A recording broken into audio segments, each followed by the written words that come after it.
Hey guys, today we finish a journey that started here in Catania, Pennsylvania and ends in Juneau, Alaska. Let's go.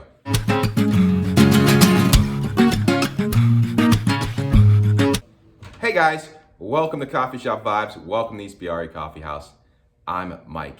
And my wife and I, we took an abandoned storefront here in our hometown and turned it into the region's first specialty coffee house, East Biari Coffee House, with the whole purpose and goal to share exceptional coffees from around the world with our friends and family and people in our community. The other goal was to help revitalize and rejuvenate and add vibrancy to our town. And what started as a hobby of trying coffees from around the country led us to where we are today, where we have now tried coffee and espresso from every state in America, concluding with this one here from Juneau, Alaska. So a little bit of a different take. If you're new to Coffee Shop Vibes, we typically help address questions that you might have when you enter a specialty coffee house. If you're like us, every time you're traveling or going places, you love to stop at local specialty coffee houses. And the purpose of this show is to help you understand specialty coffee a little bit better and the coffee shop experience, and maybe enhance your experience. Today, I'm going to tell you what I learned trying coffees from every state in America. Let's go. So about this journey, it started like 6+ years ago before we even had a coffee company. Someone got me a coffee subscription which gave me small little bags, not even like these, but smaller bags, 4-ounce bags of sample coffee. And I ended up trying like 12 or so from places around the country. And then of course, we started working on, we went to Italy, did our roasting classes and started learning more about specialty coffee. And we wanted to start the coffee house, or we had visions to start a coffee company first, and then maybe one day a coffee house. But long story short, then I would try a little bit more coffees. And early going, before we had the coffee shop, I was trying a lot of coffees. And then I think one day I looked up, I'm like, I've tried coffees and dozens and dozens of coffees. Of course, multiple coffees from bigger states, right? Like 10 from California or whatever. At some point I looked and said, well, I've now tried coffee from 28 states. Like, can I go for 50? And then of course we got involved in, after we started the coffee company and we had children and twin girls, and then we decided a couple years when this building came up for rent, we thought, well, maybe we can make this work. And during the process of opening the coffee shop, that long process, and figuring out how to be a barista and how to make logistically a specialty coffee shop work and sell wholesale coffee. Long story short, I kind of took a hiatus where I tried a lot of coffees, and I drank a ton of coffee, so we'll say that, right? And but I never really focused on like getting these states that I needed to get. Because we were just so consumed with everything. But slowly but surely I built up, kept building another state, and finally came to the point where, really I only have had to order a few, through my travels and whatnot and whatnot. I've only had to order a few recently, and I've gone for it to get to 50 states. I've never seen anyone document this on the internet. There are some of these states like North Dakota, obviously Wyoming, they have very few. Alaska, very few. Specialty coffee houses. A couple little notes. Only one state grows coffee. You know what that is? It's Hawaii. And of course, we always get Kona coffee from Hawaii every year.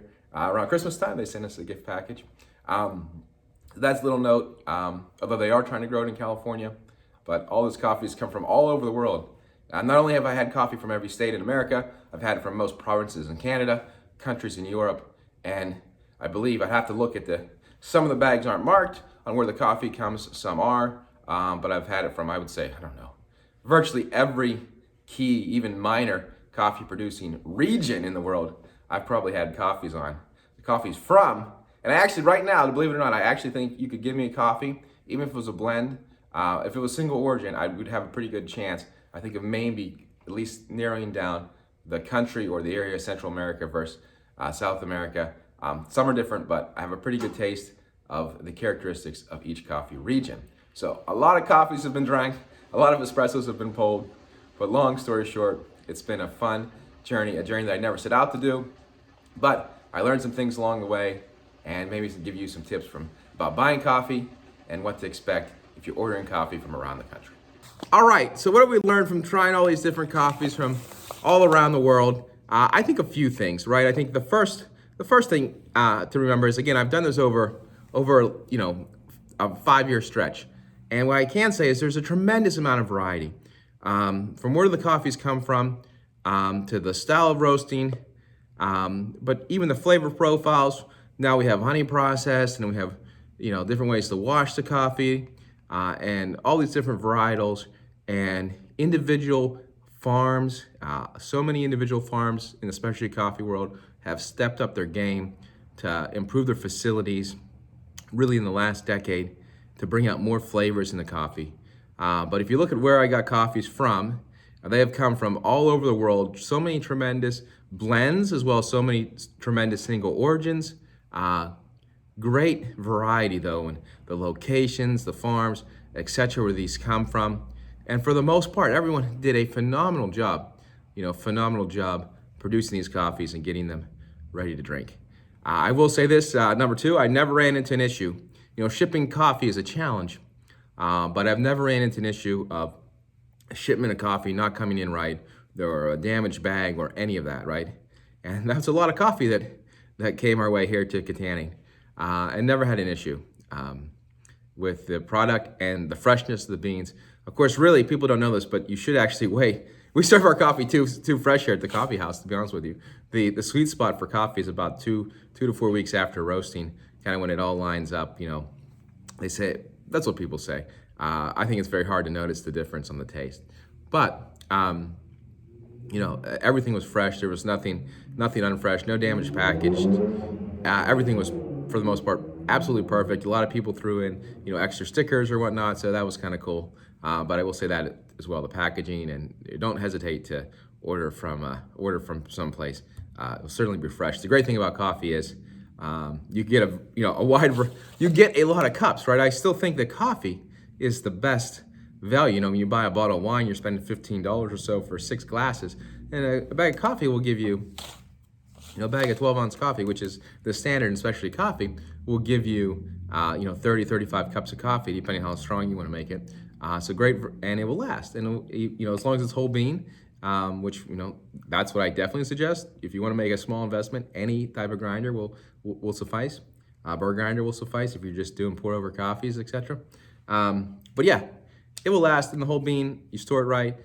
You got 6 weeks of good flavor coming out of the coffee. So anyway, as far as the roast, a lot of people are doing medium roast, especially in the coffee world. Some lighter roast.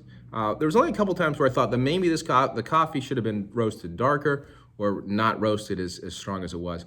Very rarely do we get some of the dark roast. I know this one's going to be dark, but it seems like for the most part, very rarely do you see the oil in the beans. That's what happens when you kind of over roast it and the oil comes out. When you do a dark roast, we'll say that. That's done by design. But most of the times I thought the roast was right. Only a few instances where I thought maybe they could roast it a little darker, a little lighter. So I will say that.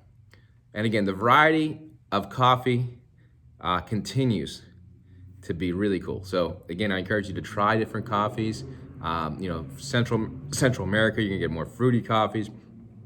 Brazil, I always say hallmark of theirs is peanut butter. Southeast Asia, Sumatra, you're gonna get more chocolatey notes. You're gonna get chocolate in coffee almost all the time anyway. But anyway, great varieties. And Ethiopia, Tanzania, Kenya, you can get all types of different things. If you get a honey processed coffee, it's gonna be a little sweeter if you like that. You can look for more blends or darker roasts if you want more richer, savory cups of coffee. But the variety, I think, was just absolutely great. And there was no one variety or one roaster that I thought was exceptionally better than the others, right? If you look at the what I thought maybe was the poorer coffees versus what I would rate the highest coffees, the delta was not, it wasn't there. There wasn't a big gap. It's far superior, in my opinion, than what you'd get at a gas station or any of the famous coffee chains or places that serve a lot of coffee / restaurant cafes or whatever you want to call them. I think we all know who I mean. The specialty coffee world, I think, is miles ahead of them. And I think the gap is expanding because, again, a lot of these places where they're working, these smaller farms, are improving their processes to produce better tasting coffee. Finally, I think the big thing, the most unique thing, and the best part of trying coffee from, every state, right? We're talking not 50 coffee, we're talking well over 100 when I add it all up, I'm sure, is the stories and the people. Right? right? Not a lot of this coffee came from the big cities. It came from small towns like we did here in Katanning. But the stories of the people and the authenticity, right? I think most people are not opening a coffee shop or opening a couple coffee shops and having a roastery with the vision of getting rich, right? They do it because they have small families or they want to create something special for their town. I mean, I can speak personally, right? The impact we've had, right? Even opening just a small cafe, and by far we're one of the smallest especially coffee shops there are, right? But I mean, the amount of money that we invest back in the town is far greater than what we get out of the shop by multiple. But like I said, it's like, I think this year will be well over $100,000 spent across 60 plus local small businesses, just from an economic standpoint. But with many of these coffee shops and many of these people, if you read their stories, right? The coffee shops, like we use this for community meetings. We have all types of nonprofits. We have youth groups. We have churches. We have a variety of people, and just not to mention people meeting people and coming together here, right? I mean, the impact is not just economically. The people who are having these small coffee companies, I feel, are also having a positive impact in their communities, right? And a lot of these places where I got coffee from are, again, smaller cities or smaller towns, some way smaller than even Katanning. And the impact they had on the town, the people in the town, I think is tremendous. I think that is the joy for me, right? I've worked in Silicon Valley and worked for these big companies, but it's always very authentic and genuine and fulfilling to just converse with people here on a daily basis and, just do something that making them a cup of coffee or a latte, I feel is special.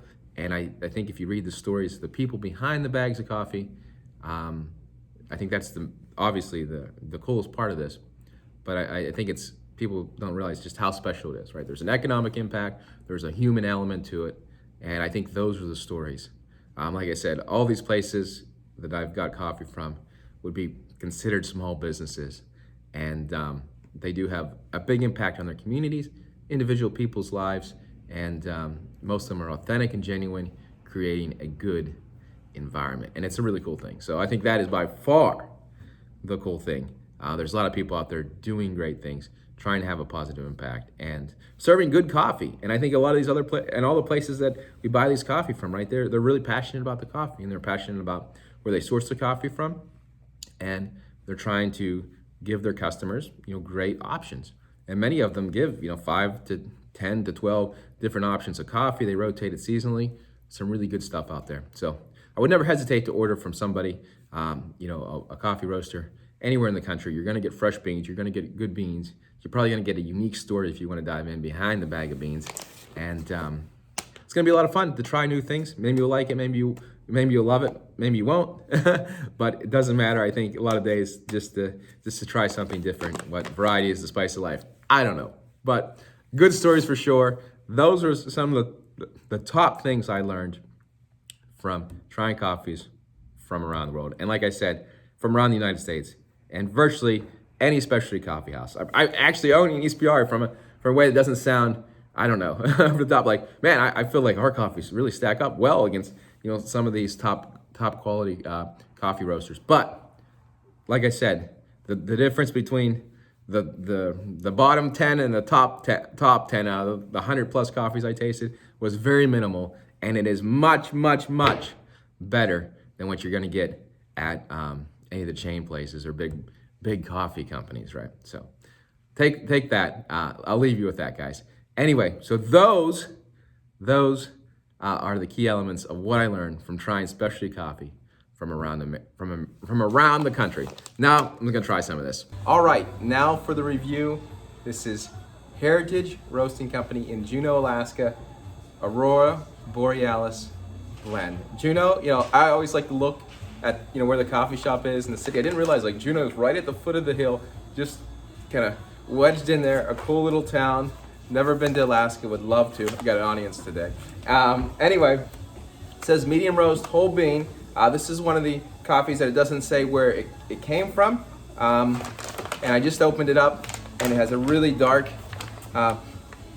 notes. And of course, I would consider this a dark roast. In Alaska, I'm sure they probably love their coffee a little bit stronger, but anything you can see where the oil is on the bean, To me, in a specialty coffee shop setting, that is definitely a dark roast, even though this is labeled medium. And again, I don't know the origin of this blend, but Alaska, that's why I wanted to get the Aurora Borealis blend. I do this, we try these as coffee, and then we try them as espresso. We run this through the espresso machine, and I'm gonna give you my kind of unfiltered take on this from Heritage Coffee Roasters. They've been in business for 40 years in Juneau, Alaska. They have a couple locations, and there's always, as I mentioned before, great stories about the people and the families behind this. And really excited to try this. Made a long journey from Juneau to Kittanning, so let's see how this coffee tastes.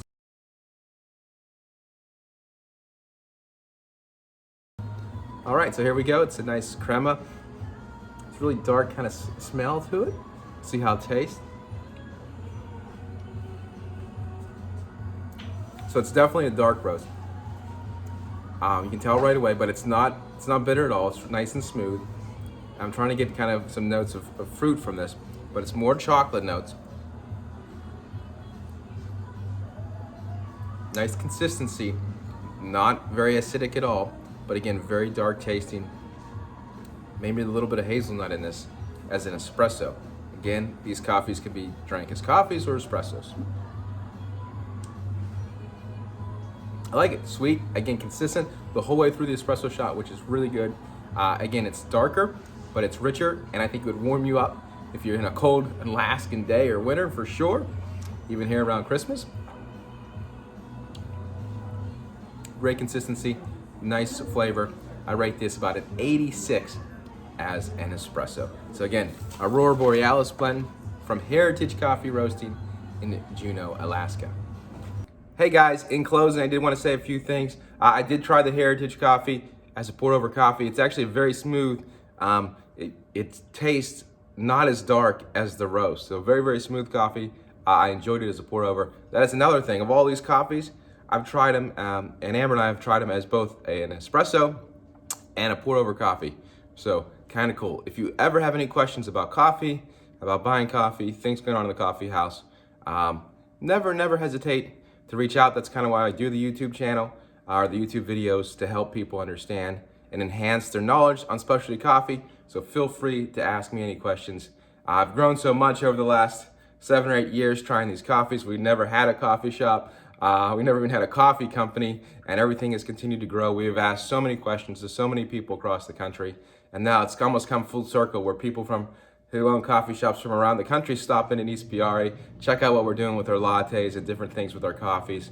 So it's quite a circle, and it's been quite a journey. We will say that. Finally, again, I encourage you to support your local coffee shops, your specialty coffee shops.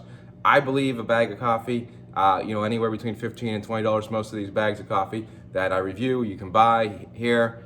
They make great gifts. They have about 35 cups of coffee in them. Much better value compared to wine, and you can really explore and taste a lot of different flavors. So please keep that in mind this holiday season. Anyway, guys, feel free again to reach out with questions. Thank you for watching, and have a wonderful holiday season. We'll talk to you soon. Thank you.